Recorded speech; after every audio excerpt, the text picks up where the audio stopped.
ಓಂ ಶಾಂತಿ.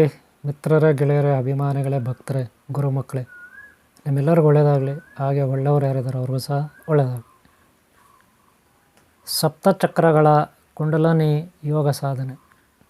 ಇದರಲ್ಲಿ ಭಾಗ 1 ಮೂಲಾಧಾರ ಚಕ್ರದ ಬಗ್ಗೆ, ಭಾಗ 2 ಸ್ವಾಧಿಷ್ಠಾನ ಚಕ್ರದ ಬಗ್ಗೆ, ಭಾಗ 3 ಮಣಿಪುರ ಚಕ್ರದ ಬಗ್ಗೆ, ಭಾಗ 4 ಅನಾಹತ ಚಕ್ರದ ಬಗ್ಗೆ ಈಗಾಗಲೇ ನಾನು ವಿವರಣೆಯನ್ನು ನೀಡಿ ಇದೇ ಯೂಟ್ಯೂಬ್ ಇದೇ ಚಾನಲಲ್ಲಿ ಶೇರ್ ಮಾಡಿದ್ದೀನಿ 4 ಭಾಗಗಳನ್ನು. ನೀವು ನೋಡಿಲ್ಲ ಅಂದರೆ ತಪ್ಪದೆ ಅದನ್ನು ನೋಡಿದರೆ ವಿಡಿಯೋನ ಲಾಸ್ಟ್ವರೆಗೂ ಕಂಟಿನ್ಯೂ ಮಾಡಿ.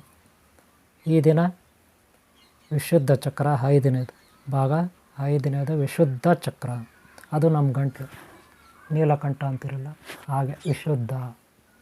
ಈ ಚಕ್ರ ಶರೀರದಲ್ಲಿ ಚಕ್ರಗಳು ಅಂದರೆ ಏನು ಅಂತ ಆಲ್ರೆಡಿ ನಾನು ಈಗಾಗಲೇ ಚಕ್ರಗಳ ಬಗ್ಗೆ ಸಪ್ತ ಚಕ್ರಗಳ ಕುಂಡಲಿನಿ ಯೋಗ ಸಾಧನೆ ಅಂತ ನೀವು ಯೂಟ್ಯೂಬಲ್ಲಿ ಹಾಕ್ಬಿಟ್ರೆ ಈ ಚಾನಲ್ದು ಪೂರ್ತಿಯಾಗಿ ಎಲ್ಲೆಲ್ಲಿ ನಾನು ಚಕ್ರಗಳ ಬಗ್ಗೆ ವೀಡಿಯೋ ಮಾಡಿ ಶೇರ್ ಮಾಡಿದ್ದೀನಿ ಎಲ್ಲ ವೀಡಿಯೋಗಳು ಲೈನಾಗಿ 1 by 1 ಲೈನಾಗಿ ಬಂದು ನಿಂತ್ಕೊಳ್ತವೆ.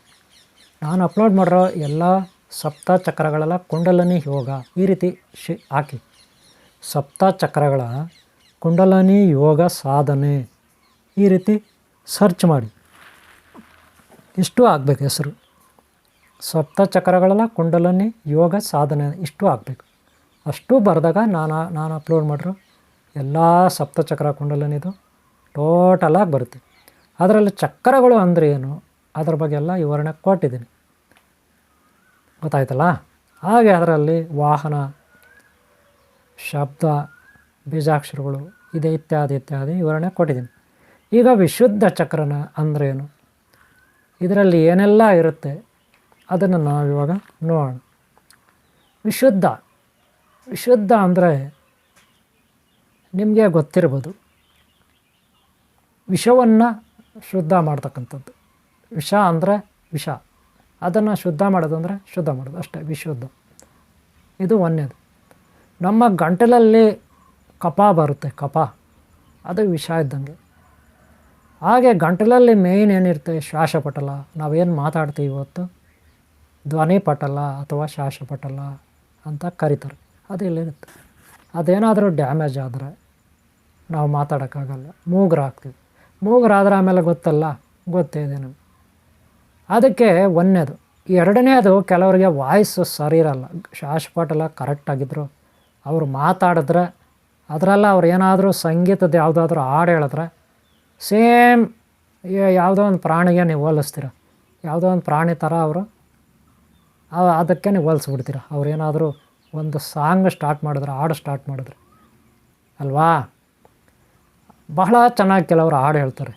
ಹಾಗಾದರೆ ಯಾರು ಚೆನ್ನಾಗಿ ಹಾಡು ಹೇಳ್ತಾರೋ ಅವ್ರದ್ದು ವಾಯ್ಸು ವಿಶುದ್ಧ ಚಕ್ರದಲ್ಲಿ, ಅಲ್ಲಿ ವಿಶುದ್ಧ ಚಕ್ರದಲ್ಲಿ ಅವರು ಪಾಸ ಹೆಚ್ಚಿನ ಮಾರ್ಕ್ಸ್ ತಗೊಂಡಿದ್ದಾರ, ಈ ರೀತಿ ನೀವು ಪ್ರಶ್ನೆ ಕೇಳ್ಬೋದು.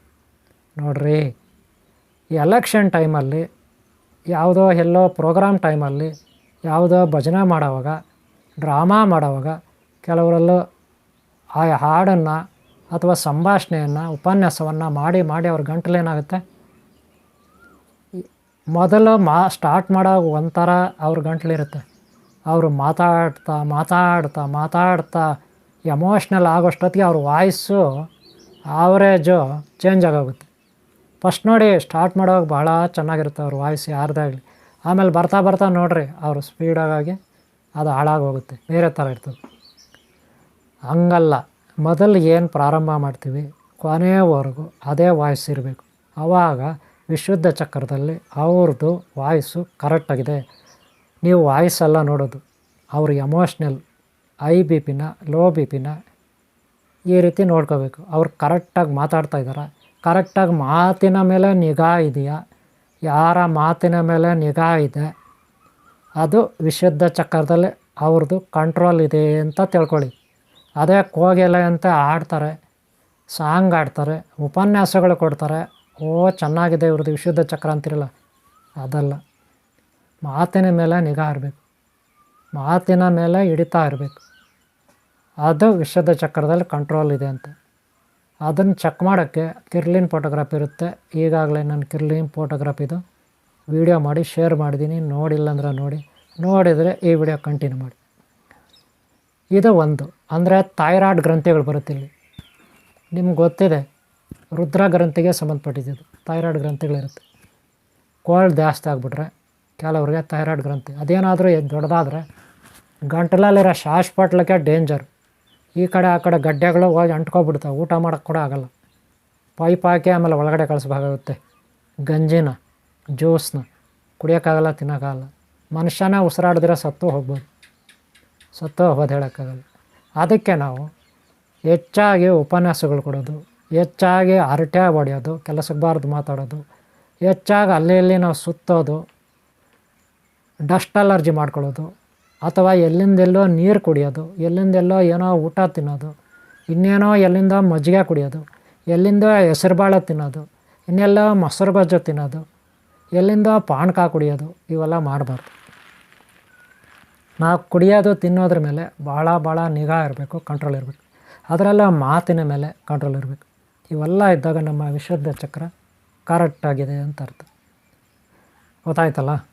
ಇದನ್ನು ನೀವು ಗಮನದಲ್ಲಿಟ್ಕೋಬೇಕು. ಆಧ್ಯಾತ್ಮಿಕವಾಗಿ, ಪಾರಮಾರ್ಥಿಕವಾಗಿ ಸದಾಶಿವನನ್ನು ನೀವು ಆರಾಧಿಸ್ಬೇಕು. ಗೊತ್ತಾಯ್ತಲ್ಲ? ಶಿವನನ್ನು ಆರಾಧಿಸ್ಬೇಕು. ಈ ಚಕ್ರದಲ್ಲಿ ಅಕ್ಕಪಕ್ಕ ಇರೋ ಎಲ್ಲ ರೀತಿಯ ಅಂಗಾಂಗಗಳು, ಆ ಒಂದು ಶಕ್ತಿ, ಅದನ್ನು ನಾವು ವಿಶುದ್ಧ ಚಕ್ರ ಅಂತ ಕರಿತೀವಿ. ಗೊತ್ತಾಯ್ತಲ್ಲ? ನಮ್ಮ ಮಾತಿನ ಮೇಲೆ ನಿಗಾ ಇರಬೇಕು, ನಮಗೆ ಮಾತಾಡೋಕ್ಕೆ ಬರಬೇಕು. ಇದೆಲ್ಲ ಹಾಡು ಹೇಳೋದಲ್ಲ, ಹಾಡು ಹೇಳೋಕ್ಕೆ ಬರಲಿ ಬರದೇ ಹೋಗಲಿ. ಬರೀ ಹಾಡು ಹೇಳೋಕ್ಕೆ ಬಂದುಬಿಟ್ರೆ ಅಲ್ಲಿಗೆ ಬರುತ್ತೆ ಅಂತಲ್ಲ. ಹಾಗೆ ಉಪನ್ಯಾಸ ಕೊಡೋಕ್ಕೆ ಬರಲಿ ಬರದೇ ಇರಲಿ, ಆದರೆ ನಿಮ್ಮ ಮಾತಿನ ಮೇಲೆ ಹಿಡಿತಾ ಇರಬೇಕು. ಅದು ವಿಶುದ್ಧ ಚಕ್ರನಲ್ಲಿ ಪಾಸಾಗಿದ್ದಾರೆ ಅಂತ ಒಂದನೇದು. ಎರಡನೇದು, ಯಾವುದೇ ಥೈರಾಯ್ಡ್ ಗ್ರಂಥಿಗಳು ಬರ್ಬೋದು. ಅಂದರೆ ತಿನ್ನೋದು ಕುಡಿಯೋದು ನಿಮ್ಮಲ್ಲಿ ಕಂಟ್ರೋಲ್ ಇರಬೇಕು, ಯಾವುದೇ ಕಾಯಿಲೆ ಕಸಾಲೆ ಬರಬಾರ್ದು. ಹಂಗಿದ್ರೆ ನಿಮ್ಮ ವಿಶುದ್ಧ ಚಕ್ರನಲ್ಲಿ ಪಕ್ಕಾ ಕ್ಲಾರಿಟಿಯಾಗಿ ನೀವಿದ್ದೀರಿ ಅಂತ. ವಿಶುದ್ಧ ಚಕ್ರ ಅಂದರೆ ಇವಾಗ ಗೊತ್ತಾಯ್ತಾ? ಇದರಲ್ಲಿ ಇನ್ನೊಂದು ಅಂಶ ಇದೆ, ಬಹಳ ಮುಖ್ಯವಾದ. ಕಫ ಇರುತ್ತೆ, ಅದು ವಿಷ. ಕಫ ಎಲ್ಲಿಂದ ಬರುತ್ತೆ ಅಂದರೆ ರುದ್ರಗ್ರಂಥಿ ನಮ್ಮ ಗಂಟಲಿದೆಯಲ್ಲ, ಅದರ ಮೇಲ್ಗಡೆಯಿಂದ ಕೆಳಗಡೆ ಬರುತ್ತೆ ಕಫ. ಅಂದರೆ ನಮ್ಮ ಗೊಣ್ಣೆ ಎಲ್ಲ ಬರುತ್ತೆ ಮೂಗಲ್ಲಿ, ಆದರೆ ಗಂಟಲಲ್ಲಿ ಕಫ ಬರುತ್ತೆ. ಆ ಕಫ ಏನಪ್ಪ ಅಂದರೆ, ನಿಜ ಹೇಳ್ಬೇಕಂದ್ರೆ ಅದು ಅಮೃತ. ನಮ್ಮ ಎರಡೂ ಕಣ್ಣುಗಳ ನೇರವಾಗಿ ಒಳಗಡೆ ಒಂದು ಪಿಟ್ಯುಟರಿ ಪೈನಲ್ ಗ್ರಂಥಿ ಅಂತ ಇರುತ್ತೆ. ಪೀನಲ್ ಗ್ಲ್ಯಾಂಡ್ ಅಂತ, ಪಿಟ್ಯುಟರಿ ಪೀನಲ್ ಗ್ಲ್ಯಾಂಡ್, ಅಮೃತ ಗ್ರಂಥಿ, ಅಮೃತ ಅಂತ ಇರುತ್ತೆ. ಅದು ಅಲ್ಲಿಂದ ಒಂದೊಂದು ಡ್ರಾಪ್ ಇಡುತ್ತೆ ಒಂದೊಂದು ಸಾರಿ. ನಿಮಗೆ ತುಂಬ ಸಂತೋಷ ಆದಾಗ, ಆನಂದ ಆದಾಗ ಅದು ಬರುತ್ತೆ. ಅದಕ್ಕೆ ಊಟ ಮಾಡಬೇಕು ಅಂದ್ಕೊಂಡಾಗ ಅದು ಜಾಸ್ತಿ ಬಾಯಲ್ಲಿ, ಗಂಟ್ಲಲ್ಲೆಲ್ಲ ಕಫ ಬರುತ್ತೆ. ನಿಜ ಹೇಳ್ಬೇಕಂದ್ರೆ ಅದು ಅಮೃತ ಅನ್ನೋದು ಕಫ ಅಲ್ಲ. ಅದು ಹೆಂಗಿರ್ತಂದರೆ, ನಿಮ್ಮ ನಾಲ್ಗೆ ಕೆಳಗೆ ನೀರು ಬರುತ್ತಲ್ಲ, ಅದಕ್ಕಿಂತ ಶುದ್ಧವಾಗಿರುತ್ತೆ. ಆದರೆ ಅದು ಗಂಟ್ಲ ಹತ್ರ ಬಂದ ತಕ್ಷಣವೇ ಕಫ ಆಗಿಬಿಡುತ್ತೆ, ಕಫ ಆಗಿ ಮಾರ್ಪಾಟಾಗುತ್ತೆ. ಅಂದರೆ ವಿಷ. ಕಫ ಅಂದರೆ ವಿಷ, ಗೊಣ್ಣೆ ಅಂದರೆ ವಿಷ ತಿಳ್ಕೊಳ್ಳಿ. ಆದರೆ ಅದಕ್ಕೆ ಮೊದಲು ಅದು ಕರೆಕ್ಟಾಗಿರುತ್ತೆ. ಗಂಟ್ಲ ಹತ್ರ ಬಂದ ತಕ್ಷಣ ಆ ಬಾಯಿ ಇದೆಯಲ್ಲ, ನೇರವಾಗಿ ಗಂಟ್ಲು, ಅಲ್ಲಿ ಬಂದ ತಕ್ಷಣ ಅದು ಕಫ ಆಗಿ ಮಾರ್ಪಾಟಾಗುತ್ತೆ ವಿತಿನ್ ಸೆಕೆಂಡ್ಗಳಲ್ಲಿ. ಯಾಕೆ ಆ ರೀತಿ ಆಗುತ್ತೆ ನಿಮ್ಗೆ ಗೊತ್ತಾ? ಇವತ್ತಿಗೂ ಡಾಕ್ಟ್ರು ಕೂಡ ಗೊತ್ತಿಲ್ಲ, ಅದು ಡಾಕ್ಟ್ರುಗಳಿಗೂ ಗೊತ್ತಿಲ್ಲ. ಯಾರಿಗೆ ತಮ್ಮಲ್ಲಿ ಹಿಡಿತಾ ಇರುತ್ತೆ ತಿನ್ನೋದ ಮೇಲೆ, ಕುಡಿಯೋದ್ರ ಮೇಲೆ, ಅವ್ರಿಗೆ ಕಫ ಬರೋದಿಲ್ಲ, ನೆನ್ಪಿಟ್ಕೊಳ್ಳಿ. ಅದೇ ನೀವೇನಾದರೂ ಆ ನೀರು ಈ ನೀರು ಕುಡಿದ್ರೆ, ಐಸ್ ಗೀಸ್ ತಿಂದರೆ ಅವಾಗ ಬೇಕಾದ್ರೆ ನಿಮಗೆ ಬರ್ಬೋದು. ತಣ್ಣೀರು ಕುಡಿದ್ರೆ ಅಥವಾ ಸ್ವೀಟ್ಸ್ ಏನಾದರೂ ತಿಂದರೆ ಅವಾಗ ಕಫ ಬರ್ಬೋದು. ಅದಕ್ಕೆ ಆಹಾರ ಪದ್ಧತಿನಲ್ಲಿ ಕೂಡ ನಾವು ಹಿಡಿತಾ ಇರಬೇಕು. ನೀವು ಯಾವುದೇ ಸ್ವೀಟ್ ತಿನ್ನಿ, ಯಾವುದೇ ಜ್ಯೂಸ್ ಕುಡೀರಿ, ಯಾವುದೇ ತಣ್ಣೀರು ಕುಡೀರಿ, ನಿಮ್ಗೊಂಚೂರು ಕಫ ಬರಲ್ಲ. ಯಾವಾಗಂದರೆ ನೀವಿಲ್ಲಿ ಯೋಗ ಸಾಧನೆ ಮಾಡಿದ್ರೆ, ನಿಮ್ಮ ಕಂಟ್ರೋಲ್ ಇದ್ದರೆ ಚಕ್ರಗಳ ಮೇಲೆ, ಇಂದ್ರಿಯಗಳ ಕಂಟ್ರೋಲೇ ಚಕ್ರಗಳ ಮೇಲೆ ಕಂಟ್ರೋಲ್. ಇನ್ನೇನೋ ತಿಳ್ಕೊಬೇಡಿ. ಯಾರ್ಯಾರೋ ಏನೇನೋ ತಿಳ್ಕೊಳ್ತಾರೆ, ಚಕ್ರಗಳನ್ನು ಏರಿಸ್ಬಿಡೋದು ಅಂತ. ನಮ್ಮ ಇಂದ್ರಿಯಗಳ ಮೇಲೆ ಕಂಟ್ರೋಲ್ ಇದ್ದರೆ ನಮ್ಮೆಲ್ಲ ಚಕ್ರಗಳು ನಮ್ಮ ಕಂಟ್ರೋಲ್ ಇದೆ ಅಂತ ತಿಳ್ಕೊಳ್ಳಿ. ಆಮೇಲೆ ನಿಮ್ಮ ಶಕ್ತಿ ಮೇಲೆ ಹೋಗುತ್ತೆ. ಧ್ಯಾನ ಮಾಡ್ತಾ ಮೇಲೆ ಸುತ್ತಕ್ಕಿಡಿಯುತ್ತೆ. ಒಂದು 3 kg ಭಾರ ಇರುತ್ತೆ, ಮೇಲೆ ಸುತ್ತಾ ಇರುತ್ತೆ. ಕೆಳಗಡೆಯಿಂದ ಮೇಲೆ ಹೋಗಿರುತ್ತೆ, ನಿಮ್ಮ ಕಾಲುಗಳ ಹೆಬ್ಬೆರಳುಗಳಿಂದ ಮೇಲ್ಗಡೆ ಹೋಗುತ್ತೆ.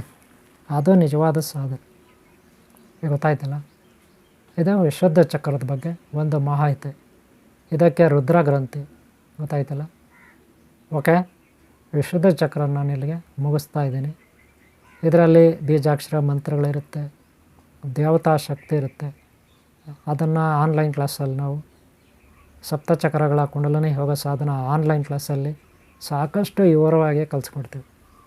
ವಿಶುದ್ಧ ಚಕ್ರಕ್ಕೆ ವಾಹನ ಇರುತ್ತೆ, ಹಾಗೆ ಬೀಜಾಕ್ಷರ ಮಂತ್ರಗಳಿರುತ್ತೆ, ಹಾಗೆ ಬಣ್ಣ ಇರುತ್ತೆ, ಹಾಗೆ ದೇವತೆಗಳು ಉಪದೇವತೆಗಳಿರುತ್ತೆ. ಇದೆಲ್ಲ ನೀವು ಆನ್ಲೈನ್ ಕ್ಲಾಸಲ್ಲಿ ಕಲಿಬೇಕು, ಅಲ್ಲಿ ಹೇಳ್ಕೊಡ್ತಾರೆ. ಇಲ್ಲಿ ಮೆಡಿಕಲಲ್ಲಿ ವೈದ್ಯಕೀಯವಾಗಿ ಬಯಾಲಜಿ, ಬಯೋಕೆಮಿಸ್ಟ್ರಿ, ಹಾಗೆ ಆಧ್ಯಾತ್ಮ ಪಾರಮಾರ್ಥಿಕವಾಗಿ ನಾವು ಹೇಳ್ಕೊಡ್ತೀವಿ. ಆನ್ಲೈನ್ ಕ್ಲಾಸಲ್ಲಿ ಪಾಠ ಮಾಡ್ತೀವಿ. ಸದ್ಯಕ್ಕಿಷ್ಟು ವಿಶುದ್ಧ ಚಕ್ರದ ಬಗ್ಗೆ ಮಾಹಿತಿ. ನಿಮಗೆ ಒಳ್ಳೆಯದಾಗಲಿ. ಇಂದಿನ ಭಾಗಗಳು ನೋಡಿ. ಭಾಗ 5ನೇ ಚಕ್ರ ಇದು. ಇಲ್ಲಿ ಮುಗಿಸ್ತಾ ಇದ್ದೀನಿ. ನಿಮ್ಮೆಲ್ಲರೂ ಒಳ್ಳೆಯದಾಗಲಿ. ಹಾಗೆ ಹಿಂದಿನ ವಿಡಿಯೋಗಳು ನೋಡಿಲ್ಲ ನೋಡಿ. ಹಾಗೆ ಮುಂದಿನ ವಿಡಿಯೋ ಆಜ್ಞಾ ಚಕ್ರ ಇರುತ್ತೆ, ತ್ರಿನೇತ್ರ ರುದ್ರನೇತ್ರ ಇರುತ್ತೆ ಮುಂದಿನ ಚಕ್ರ. ಅದನ್ನು ತಪ್ಪದೆ ನೋಡಿ. ಆಮೇಲೆ ಸಹಸ್ರಾರ ಇರುತ್ತೆ, ಅದನ್ನು ನೋಡಿ. ಓಕೆನಾ? ನಿಮ್ಗೆ ಒಳ್ಳೆಯದಾಗಲಿ. ನಿಮ್ಮನ್ನ ಯಾರು ಇಷ್ಟಪಡ್ತಾರೆ ಅವ್ರಿಗೆ ಒಳ್ಳೆಯದಾಗಲಿ. ಓಂ ಶಾಂತಿ, ಓಂ ಶಾಂತಿ, ಓಂ ಶಾಂತಿ.